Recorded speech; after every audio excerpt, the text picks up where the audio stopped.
शिरडी के साईं बाबा। शिरडी के साईं बाबा भारत सदियों से देवों और संतों की भूमि मानी जाती है। इस देश में समय समय पर कई संतों ने ज्ञान का प्रकाश फैलाया है। शिरडी के साईं बाबा भी अवतारी पुरुष के रूप में पूजे जाते हैं। अगर आप इस चैनल पर पहली बार आए हैं तो चैनल को सब्सक्राइब जरूर कीजिए। इस कथा को सुनने मात्र से होगी मनचाह इच्छा पूरी। तो चलिए सुनते हैं शिरडी वाले साईं बाबा की पौराणिक एवं चर्चित कथाएं। शिरडी के साईं बाबा की चमत्कारी शक्तियों के बारे में बहुत सी कथाएं हैं। साईं बाबा के पूजन के लिए गुरुवार का दिन सर्वोत्तम माना जाता है। साईं व्रत का विधान। साईं व्रत कोई भी कर सकता है। साईं बाबा जात पात या और कोई भेदभाव नहीं मानते थे। उनका कहना था, सबका मालिक एक है। यह व्रत किसी भी गुरुवार को साईं बाबा का नाम लेकर शुरू किया जा सकता।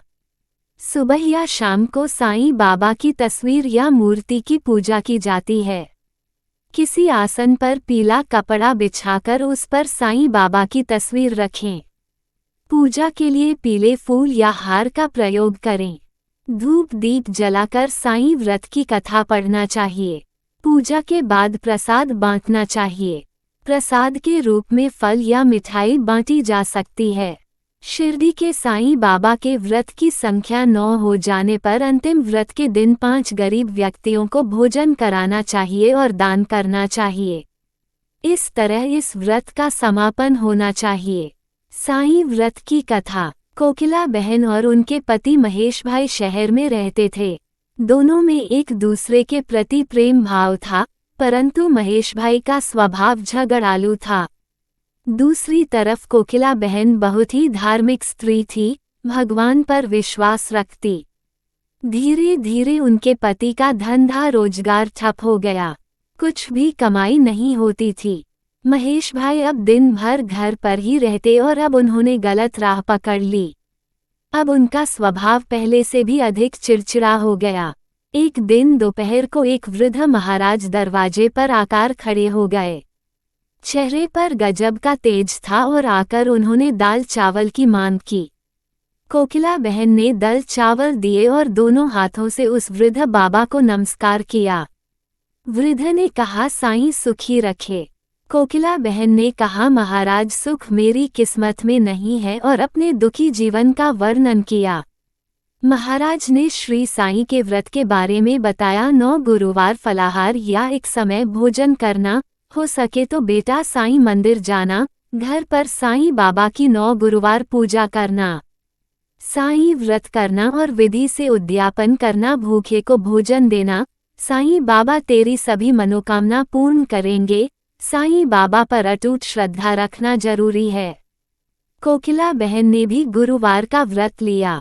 9वें गुरुवार को गरीबों को भोजन कराया। उनके घर से कलह दूर हुए। घर में बहुत ही सुख शांति हो गई। महेश भाई का स्वभाव ही बदल गया। उनका रोजगार फिर से चालू हो गया। थोड़े समय में ही सुख समृद्धि बढ़ गई। दोनों पति पत्नी सुखी जीवन बिताने लगे। एक दिन कोकिला बहन के जेठ जेठानी सूरत से आए। बातों बातों में उन्होंने बताया कि उनके बच्चे पढ़ाई नहीं करते, इसलिए परीक्षा में फेल हो गए हैं। कोकिला बहन ने 9 गुरुवार की महिमा बताई और कहा कि साईं बाबा की भक्ति से बच्चे अच्छी तरह अभ्यास कर पाएंगे, लेकिन इसके लिए साईं बाबा पर विश्वास रखना जरूरी है। साईं सबकी सहायता करते हैं। उनकी जेठानी ने व्रत की विधि बताने के लिए कहा। कोकिला बहन ने कहा उन्हें वह सारी बातें बताईं जो खुद उन्हें वृद्ध महाराज ने बताई थी।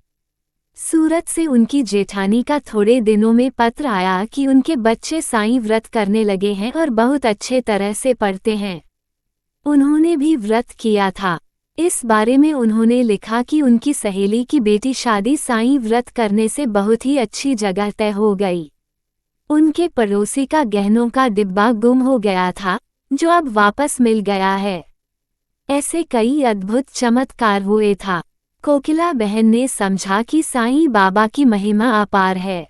वीडियो को लाइक, कमेंट और शेयर कीजिए और डेली इसी प्रकार की भक्ति से जुड़ी कथा देखने सुनने के लिए हमारे YouTube चैनल देवांगन की भक्ति को सब्सक्राइब जरूर कीजिए।